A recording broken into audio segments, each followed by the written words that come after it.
Hello and welcome back to the Karma Stories podcast. I'm Rob and I hope you are having a wonderful day today. Today, I have 3 stories for you from the Malicious Compliance subreddit.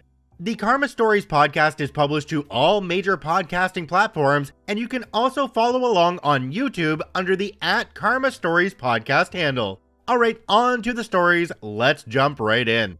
This story comes to us from admain4804. Can't switch with one preacher, I'll switch with the other.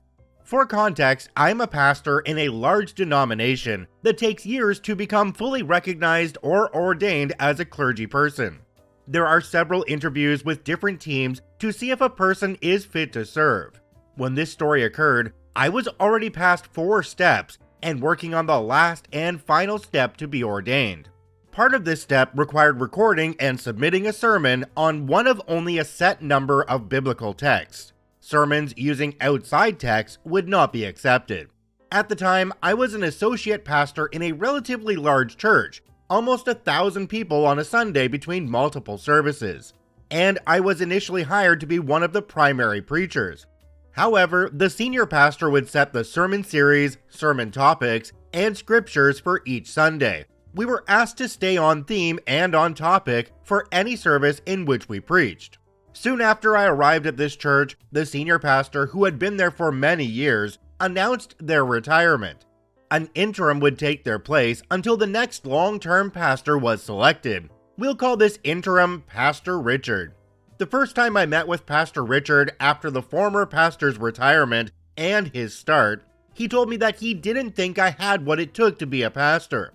He then proceeded to strip me of nearly all my pastoral responsibilities. Prior to his arrival, I regularly preached 3 or 4 Sundays a month, was called for visits, and oversaw the sacraments.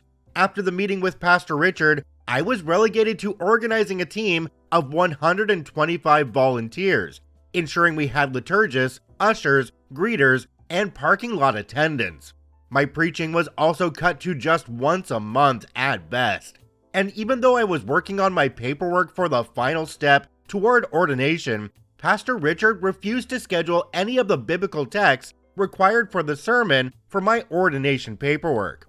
To his credit, he did say that I could use whatever verses from the Bible that I wanted, so long as I stayed on theme for the sermon and series. However, I refused to bend scripture to say something that it doesn't. If a text is about forgiveness, I won't try and proof text it to make it fit a theme of justice.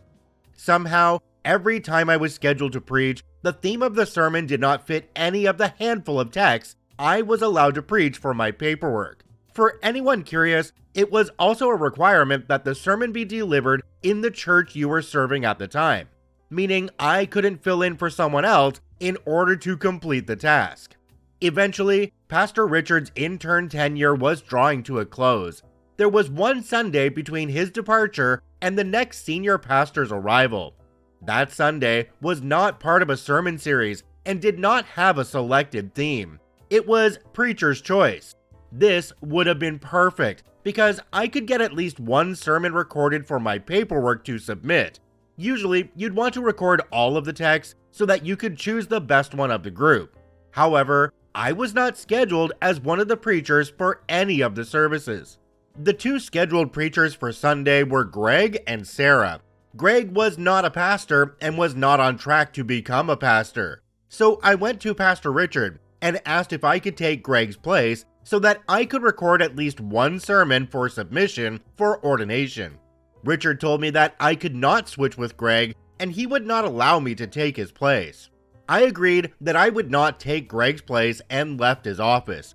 But shortly after I left Richard's office, I went over and met with Sarah. I knew she wanted that particular weekend off, so I offered to switch preaching assignments. I would take the weekend I wanted, and she would switch for a weekend a month down the line. Sarah immediately agreed, and I went to the person who sent out our weekly email and had the information switched. I did not ask permission, and I did not tell Richard what I had done. The email went out Wednesday night, and on Thursday morning when Richard came in, the first thing he did was come into my office. He demanded to know why I disobeyed his order. I simply pointed out that he told me I couldn't preach in Greg's place, which I wasn't. Instead, I would preach in Sarah's place. There wasn't much he could do because the information had already been sent out to the church, so he left my office in a rage. I preached on Sunday using one of the required texts and used it to submit for the final step in my ordination. Unfortunately, I was not ordained that year. It would take me another year beyond that. But the look on his face when he realized I had followed his order to the letter and there was nothing he could do about it still makes me chuckle years later. Jumping down to the comment section on this one, we have one from a user called Upset Pachyderm. It says, "You didn't say why Pastor Richard had it in for you. Do you know?" OP responded to this one and said, "Hard to truly say. A couple church members took issue with the fact that I went on parental leave when my daughter was born and felt that the husband's job was to continue working and the wife's job was to stay home. My first meeting with Pastor Richard was just coming off of leave." Another commenter down below called Mr. Nuttall said, "Religion is weird." OP responded and said, "Broken people trying to do good, but are often misguided. Yes, religion is certainly weird." I think we can look at this story from a completely different perspective if we just change a few of the nouns in the story. It would actually become something like, my boss wouldn't let me work on a project I needed for my promotion, but I traded shifts with a coworker and was able to complete the project, even though he didn't want me to. It's just a completely different kind of business that OP is in compared to the stories we normally get here. Also, OP, I see what you did there naming him Pastor Richard because he definitely sounds like a dick. Well, speaking of dicks, this story comes to us from the Moby Dickler. Insist on your mileage sheets monthly? Okay, boss, you'll get your paperwork in spades. True story regarding the beautiful Emerald Isle and petty revenge on an overbearing newly promoted boss. This beautiful country of ours has a fairly low population density, generally for reasons dating back to the infamous famine. Watch Black 47 for reference. It also, however, has a layer upon layer of civil servants and bureaucracy. We have a beautiful system of government where we have 2 houses and a representative for every 30,000 people as a fact of law. Underneath that, we have a local government system with local authorities in each county and city, each with their own elected councilors and administration. Planning, fire safety, and roads are administered by these local councils, which leads to the public service being the largest employers in the country. All in an island with a southern republic that has an area of 26,000 square miles, with at the time about 31 or 32 local authorities and a population of 5.5 million plus or minus. It's totally over the top, but that's discussion for another day. Anyhow, while working for one such local authority as a senior executive engineer, a fire officer, my good friend, an extremely intelligent civil engineer, had the misfortune of being gifted with a new boss, a spanking clean, brand new inbox county engineer in his first role in that position, full of the proverbial piss and vinegar. Now, this particular county was landlocked by other counties and is a particularly odd shape with a brand new motorway going through it. There are many parts of the county that the only way to get to by road is through other counties. This is important. Most staff use their own cars, and once a month you filled out your mileage sheets, sent it to your direct line manager for sign-off, who sent it up the chain and claimed it back at a rate of so much per mile. It was often a nice addition to the paycheck and more than covered the cost of maintaining and running the vehicle. If you crossed your LA's boundary, you had to fill out another sheet explaining why and get it signed off by your line manager. Under their previous boss, they had devised a system where no one had to bother with the mileage sheets necessarily on a monthly basis and could let it slide for a few months and then submit them all together and get a nice bonus in one lump, nice if you had a special occasion or holiday coming up. An easy savings plan, if you will.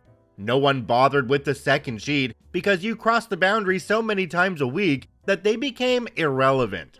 Cue new boss's arrival, who insisted on doing everything by the book, didn't like the way things worked previously, and was going to sort it all out, straighten out everything, and kick everyone into line.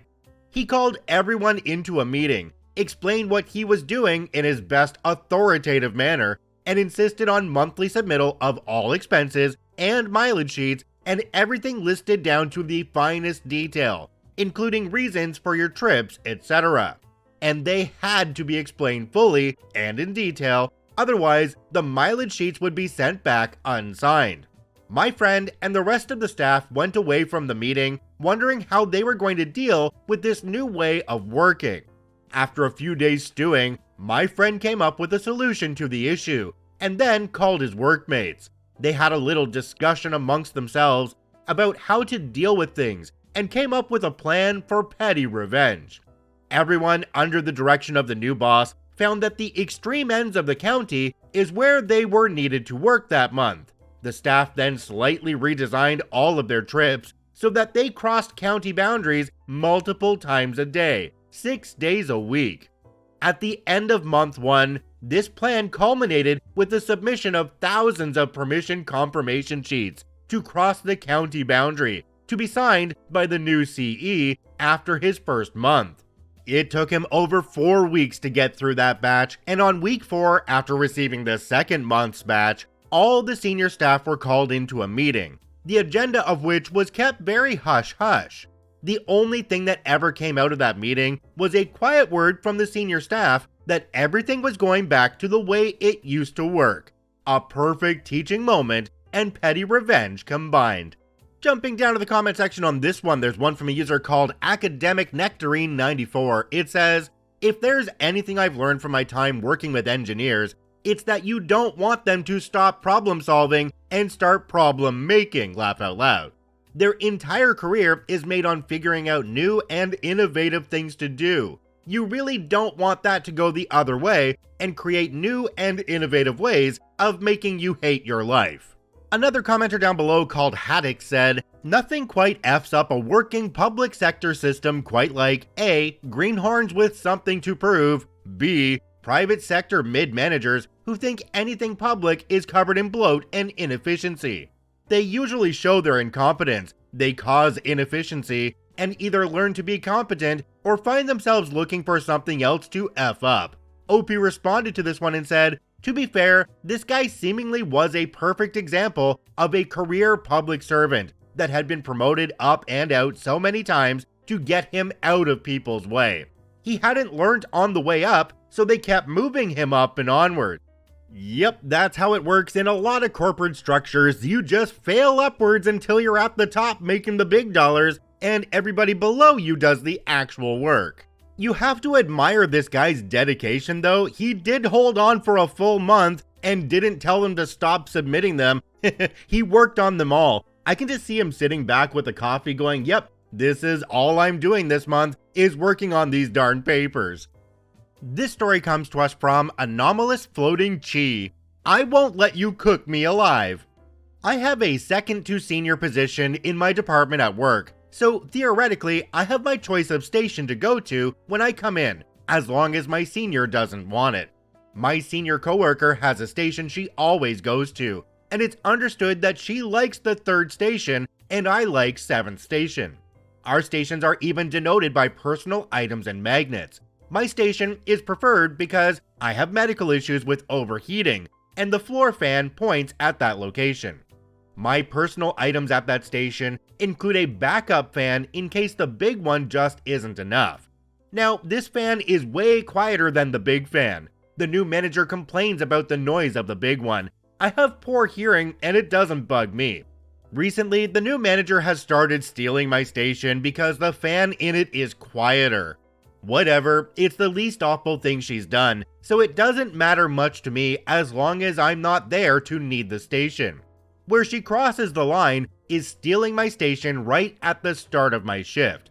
I ask her if I could have my station, since there are plenty of open stations. She says, "No, you need to be able to work at any station." Knowing that I have an agreement with the office that I can always have the floor fan on if I need it, I start to get some ideas and question, "So I can have my personal fan from my things first, right?"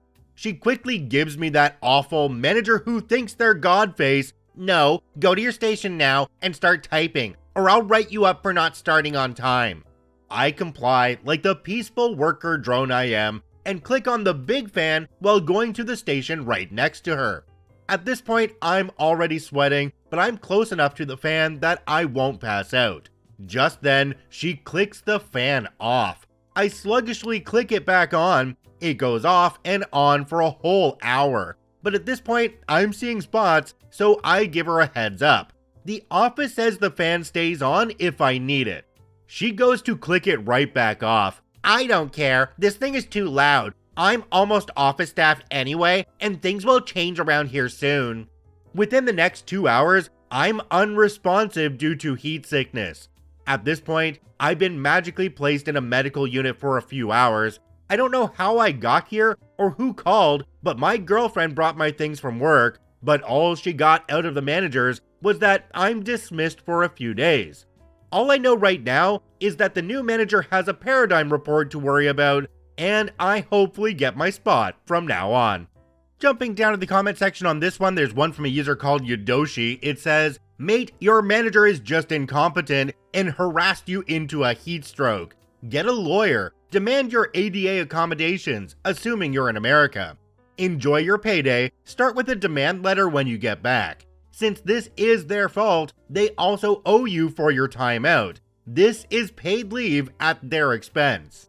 Okay, maybe I'm not understanding exactly how this works in OP's place of employment, but if it were me, I think I'd walk right up to that desk and go, this is my personal property, and I would just take it. What are they going to do? Physically stop you?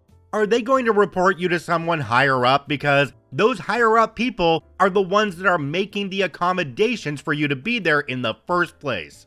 I just feel like there are other ways that OP could have handled this one rather than being put into a major medical issue and being taken to the hospital. That might be malicious compliance, but it's also effing with your health. If you enjoy daily Reddit stories, I encourage you to follow and add us to your favorites on whichever podcasting platform you enjoy the most. And if you're over on YouTube, make sure to hit that subscribe button and drop a like on the video. It really helps us out.